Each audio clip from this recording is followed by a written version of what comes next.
Welcome back to the deep dive. Today, we're really getting into something, well, fundamental. It touches everything: motivation, why we succeed, why we suffer. We're exploring this inherent power of desire, of volition, known in the sources as Iccha Shakti. Yeah, this is a huge one. Iccha Shakti.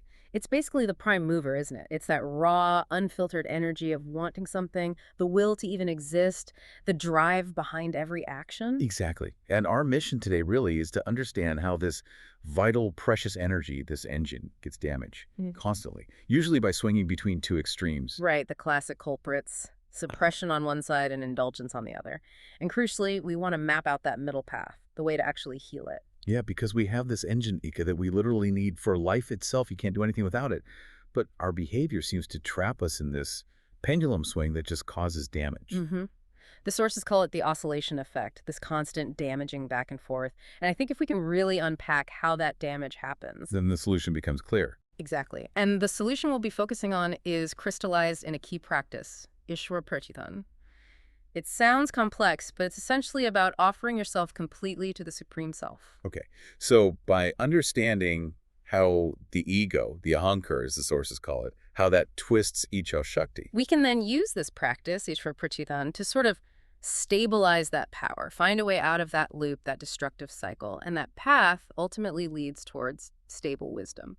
Okay, let's start with the basics then. Iccha Shakti, what are we really talking about here? You said volition, desire.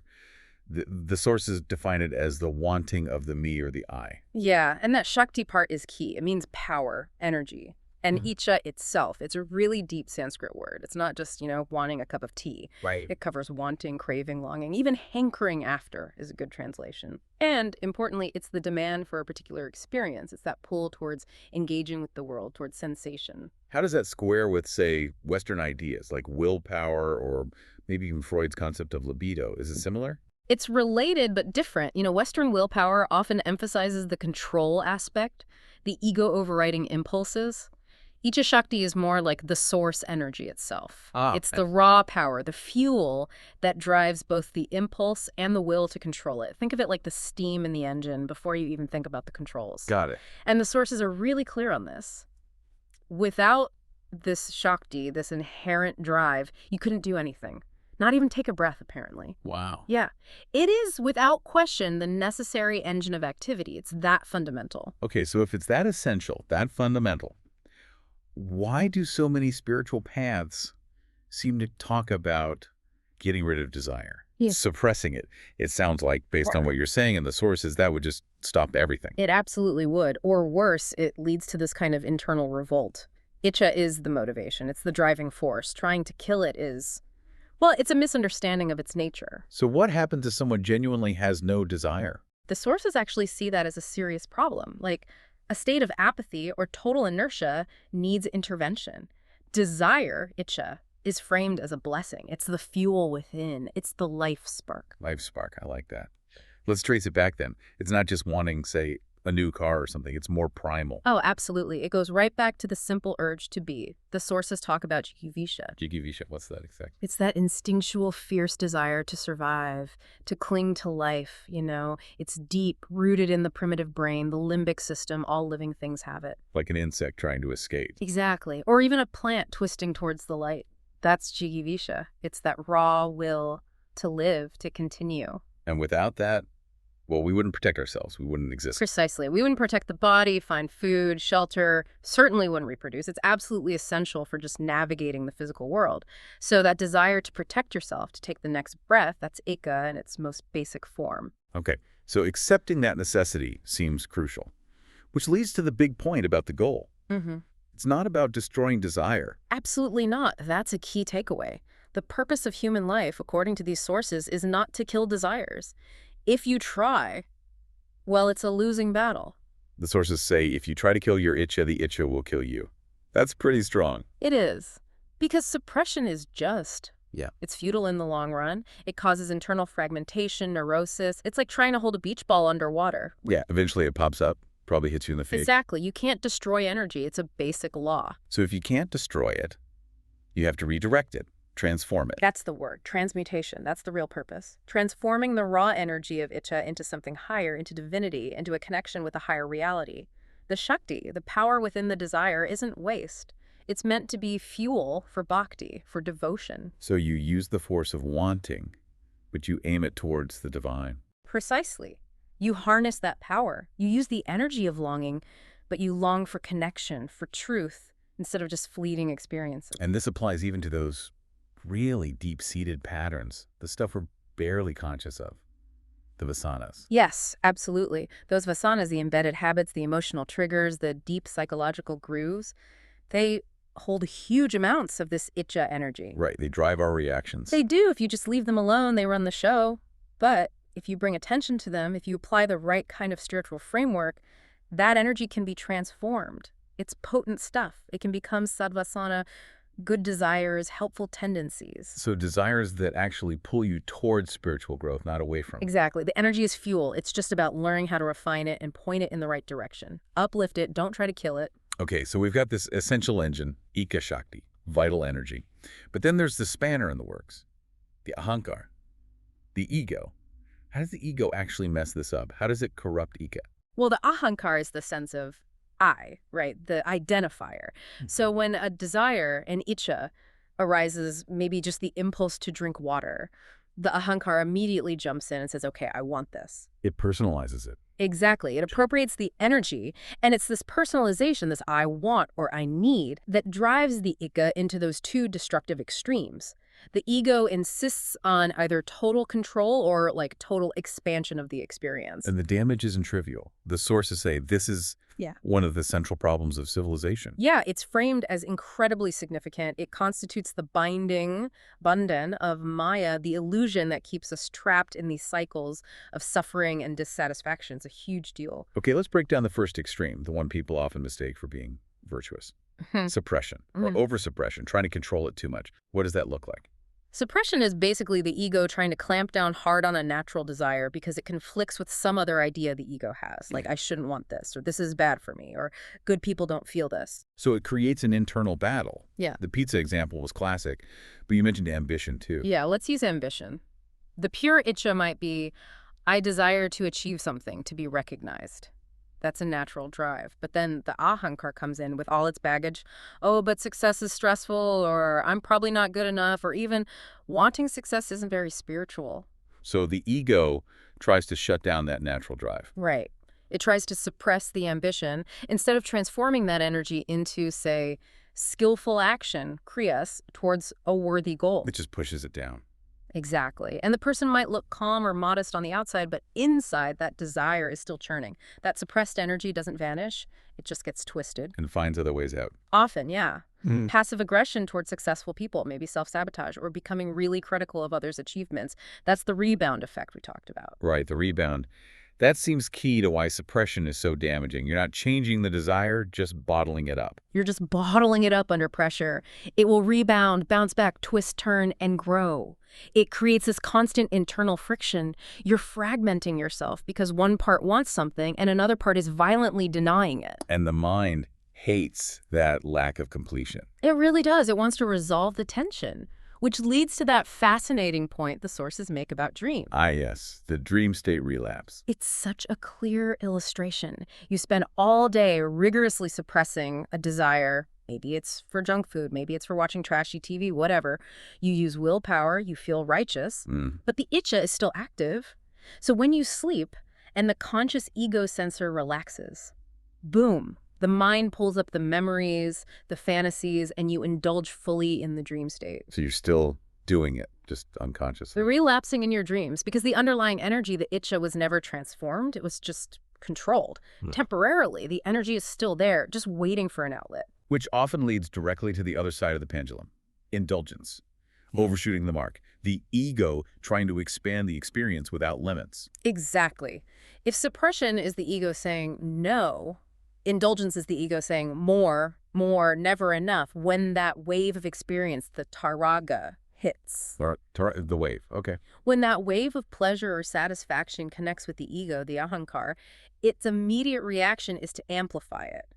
This feels good, so let's maximize it. Let's expand this feeling forever. And this drives the chase for high stimulation stuff, the vishayas. Yes, the sense objects that give a big, quick hit. We see it everywhere today, don't we? beyond just food. Definitely. Information overload. Yeah. Entertainment binging. Perfect examples. The initial Iccha might be simple curiosity or needing to unwind, but the Hankar hijacks it. Expand this. So instead of reading one interesting article, you scroll endlessly for hours. Instead of watching one movie to relax, you binge an entire series until 3 a.m. Right. The original, maybe healthy desire gets completely distorted. It becomes this consuming force. And often, the root cause is what the sources call internal poverty. Internal poverty, meaning? Meaning there's often a deep sense of emptiness, anxiety, or inner agitation that people are trying to escape from. They use these high stimulation activities, food, shopping, endless scrolling, substances to try and shut down the mind. So it's not even about enjoyment anymore, it's about numbing. A lot of the time, yes. It's a desperate attempt to fill a void or silence the inner noise with loud external stimulation. The tragedy is they get hooked on the very thing they're using to numb the pain. And this path of indulgence, it has a very specific endpoint, doesn't it? The saturation effect. Yes, you keep consuming, keep indulging until you hit the wall. Complete fullness, satiety. Think about eating pizza. You eat slice after slice until you literally can't stomach another bite. You've reached saturation. Or scrolling social media until your eyes burn and you just feel, whoa. Exactly. That's satiety. The object that was giving you pleasure moments before now causes discomfort, maybe even repulsion. And this is where the real damage happens in indulgence. It's not just feeling full or bored. No, it's much more profound, according to the sources. Hitting that extreme satiety point actually destroys the desire itself. You've pushed it so far past its natural limit that the system just crashes. Okay.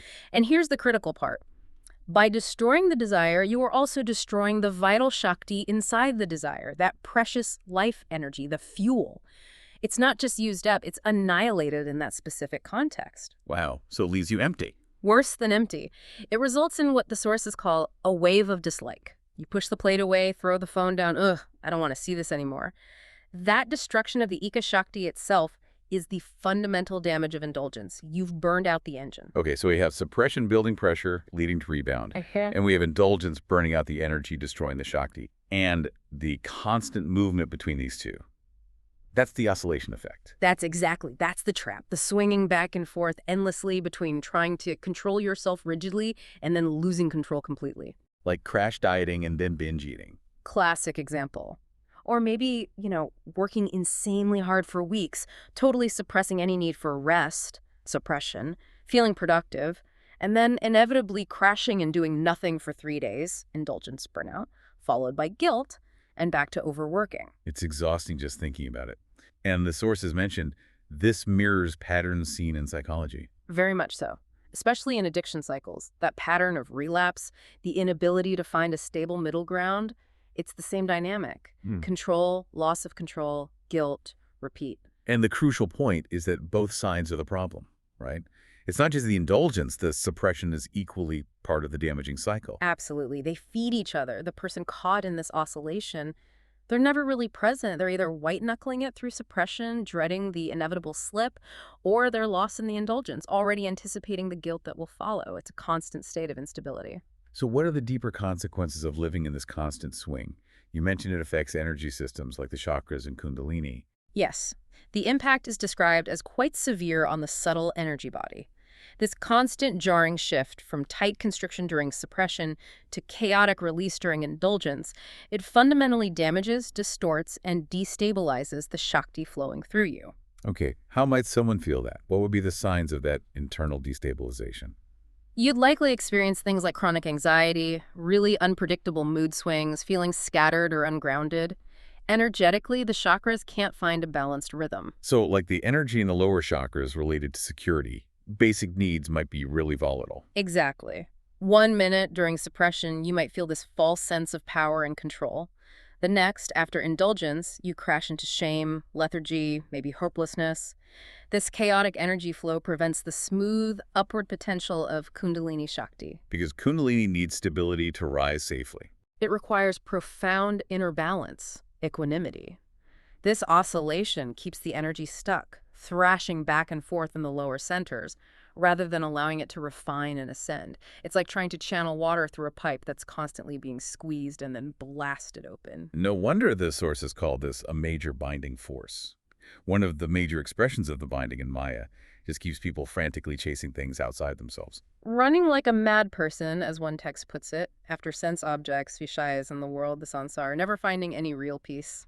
And this whole mess is fueled by ignorance. Again. Yes, the sources link it directly to Agyan. The damage really takes root when your Iccha, your desire, is driven only by the ego, the ahankar, without being balanced by wisdom, jainan, and right action, kriyas. That makes sense. It's like having a powerful engine, Iccha, Yeah. and a driver who only wants to go faster, ahankar. But you've thrown out the map, and the steering wheel isn't connected, kriyas. Perfect analogy. Jainan is the wisdom to understand the desire. Is this genuine need or ego-driven craving? Kriyas are the skillful, balanced actions you take based on that wisdom. Without them, you're just driven by raw, ego-filtered desire, straight into Agyan.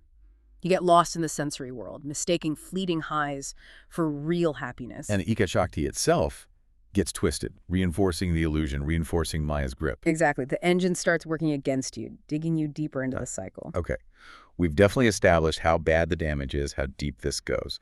So the big question now is, how do we get out? How do we move from this state of oscillation and being bound into healing? Well, if the problem is the swing... We need to find the still point in the middle. Exactly, the center point. The middle way. It sounds simple, but finding it, that center point where there's no suppression and no indulgence, what's that actually feel like according to the sources? The word they use is ananda, bliss. Not necessarily ecstatic joy, but a deep state of inherent equilibrium, of contentment, of being perfectly balanced. So the goal is to reach a state of equanimity, where you can interact with things you desire, food, people, activities, but without getting thrown off balance internally. That's it, precisely. You can engage with the object, but you remain undisturbed, centered. You establish a healthy boundary. A boundary that respects the Iccha, the energy, but doesn't let the ahankar hijack it into either extreme. Yes.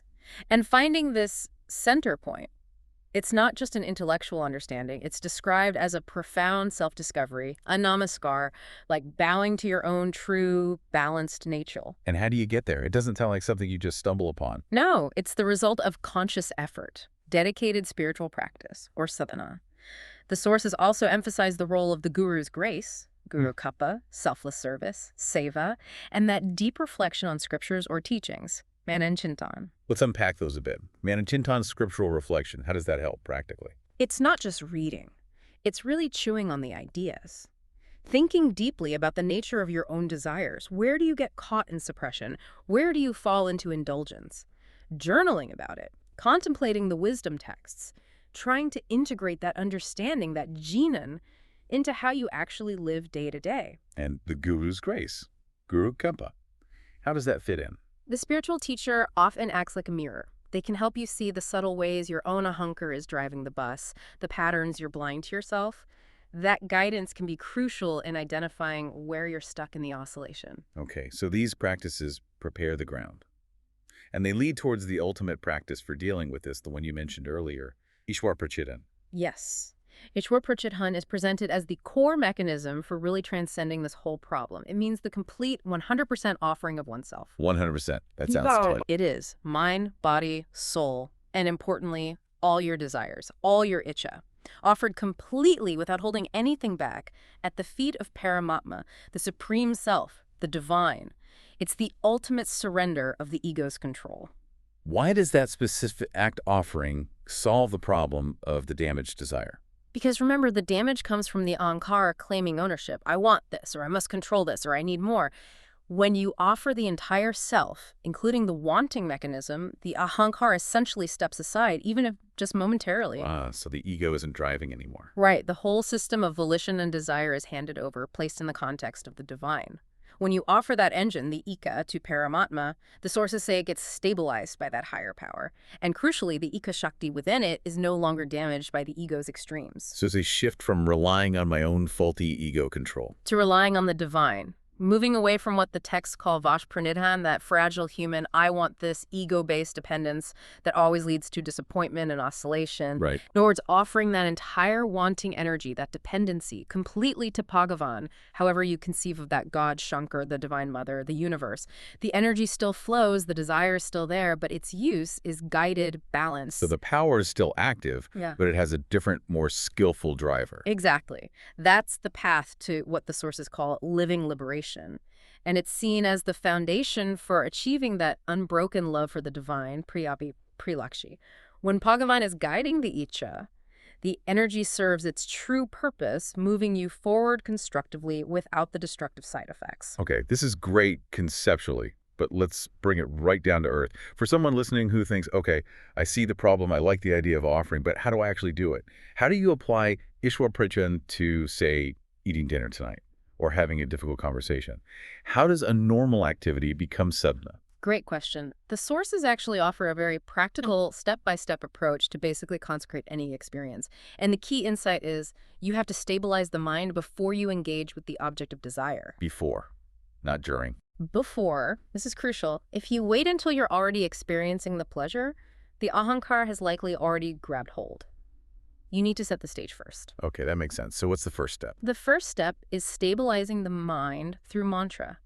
Before you eat, before you open that tempting website, before you start that potentially triggering conversation, you pause. You intentionally dedicate your mind. What's the actual practice? The suggestion is to sit with the object nearby, the food, the phone, whatever. Take a mala, a rosary, and do 108 repetitions of a chosen mantra jap. 108 times. Why that number? It has significance in yogic traditions related to energy balance, connecting microcosm and macrocosm. But the main purpose of using this mantra Shakti, this power of sound and repetition, is to gather your scattered mind. To bring that restless, running Iccha, which is already leaping towards the object, into sync with your connection to Paramatma, the divine. So you're basically tuning your inner state before the interaction begins. Exactly. You're anchoring the energy, inviting the divine into the space first. Okay, so you've stabilized the mind with mantra. What's next? Step 2 is to consciously make the interaction itself into worship. Performing puja. You treat the act as sacred. How do you do that with, say, eating? You keep the food in front of you. Maybe you have a small picture, a murti of Radha and Krishna, or whatever represents the divine for you, and you, consciously, with stable attention, offer the food mentally. If it's starting a work project, you offer the intention behind the work, the tools you'll use. You're actively reframing the activity from simple consumption or action into a sacred offering. Okay, so stabilize, then offer the thing itself. And then comes the actual doing. Yes. Step 3 is offering the action in remembrance. Smoothie. As you perform the action, as you eat the food, as you type the email, as you engage in the conversation, you do it with the conscious remembrance, the smoothie, of Paramatma. So the focus shifts. It's not, wow, this pizza's amazing anymore. It's more like, this act of eating is happening through me, and the energy, the experience is offered back to the source, to the divine. The enjoyment is still there, but it's held within that larger context of remembrance. This ties back to that idea of the wave, the taraga, doesn't it? Where you connect that wave makes all the difference. Absolutely critical. Every experience, the first bite of food, the first flash of insight, the first moment of connection with someone creates a wave, a taraga. It rises, peaks, and falls. And if you connect that peak feeling to your ego, your ahankar, then the ego immediately says, yes, expand this, more, don't let it stop. That's the impulse towards overindulgence, toward wanting more and more and more, pushing past the natural point. But if you consciously connect that wave, that peak moment, to the remembrance of Paramatma through Smriti, then the sources say, Bhagavan, the divine, instantly stabilizes the Iccha. The enjoyment isn't lessened, but it's purified. It's not a grasping personal craving anymore. It becomes a state of graceful presence, of receiving the experience as a gift within that offering. And this stabilization, this is how you escape the extremes, because it determines how much you engage. This leads to the right quantity principle. Exactly. This is the practical outcome of Ishwar Prachadhan lived moment to moment. When the Iccha is stabilized by that connection to the divine, you naturally find yourself consuming or engaging with exactly the right amount. The right amount for what? For what your body actually needs, what your mind needs for balance, what the situation genuinely requires. It's incredibly powerful because it prevents that overstimulation that leads to burnout. You reach satiety with a limited amount. So you feel satisfied, genuinely fulfilled, without having to push into that destructive zone of indulgence. Precisely. You feel complete, but the Shakti inside the desire isn't destroyed. You've used the energy appropriately, and you're ready for the next thing without feeling depleted or disgusted. That's the real test, isn't it? Being able to stop when the need is met, not just when you physically crash. Yes. The person stuck in oscillation might need, say, 5 slices of pizza to hit that wall of dislike. The person practicing Ishwar Prachat might feel perfectly satisfied and balanced after 1 or 2 because the experience was consecrated, the energy stabilized. In this idea of finding the right quantity, it applies everywhere, doesn't it? Not just food. It's universal. You need to find the right quantity for everything to avoid oscillation. How much should you talk in a conversation? How much exercise is beneficial before it becomes damaging? How much news should you consume? How much sleep? Even how much time should you spend thinking about a worry? The moment you go past that right quantity. The ahankar is back in charge, driving the expansion, and the subtle destruction of Shakti begins again. Let's apply it to relationships like you touched on. How does overindulging in interaction lead to that fault finding you mentioned? Well, relationships generate strong waves. Strong taraga, right? Connection, enjoyment of someone's company. If the ahankar grabs that enjoyment, it wants to expand it indefinitely. So we talk too long, share too much, demand too much time. Exactly. We overindulge in the interaction. We cross that subtle boundary of the right quantity for that particular connection in that moment. And energetically, what happens then? We burn out the positive feeling. Just like with the pizza, the initial joy gets annihilated by the excess. We end up feeling drained, irritated, or overwhelmed by the very interaction we were initially seeking. And because the ego doesn't want to admit it pushed things too far. It blames the other person. That's the fault finding. Oh, they talk too much, or they're so needy, or they drained my energy. We project the unpleasantness caused by our own overconsumption onto the other person. The connection gets damaged not necessarily by conflict, but by simply consuming too much of it. Keep interactions straight and sweet, as the saying goes. Maybe it has some wisdom there. It really does. Avoid overindulgence with anybody or anything. Find that sweet spot, the right quantity, and leave it there. So the ongoing practice, the daily sadhana, is about engaging with life, driving the car, doing your job, talking to people, while constantly maintaining that inner connection, that smoti of paramatma, to find the right flow, the right quantity, without losing your center. That's the goal, to remain awakened inside the interaction, to be fully present with the sense objects, the vishayas, but not blinded or swept away by them. That inner awareness is the key to stability, preventing the ahankar from restarting that whole destructive cycle of expansion and contraction.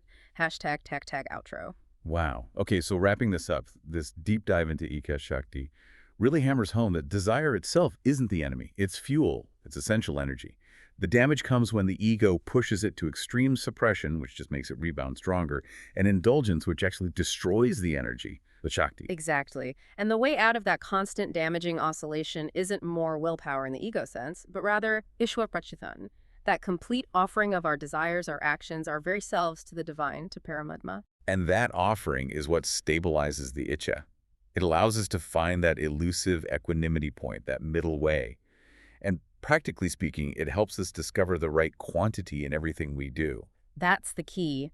When desires are offered, uplifted like that, the result isn't emptiness, it's ananda, that state of balanced bliss. And this opens the door, the sources say, to sthita prajna. Just the prajna, the state of stable wisdom. Yeah, and it's not some mystical, unattainable state. It's about practical, moment-to-moment stability. It means your wisdom, your jnan, remains steady even when the world around you is turbulent.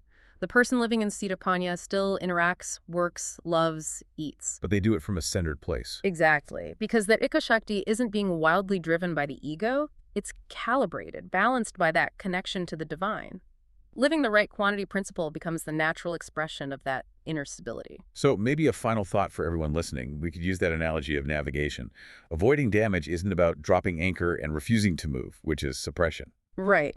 Nor is it about letting the sails flap wildly in the wind, heading wherever the strongest gust takes you, which is indulgence. It's more like keeping your eyes fixed on the North Star, on Paramatma, your connection to the divine, and using that as your constant reference point.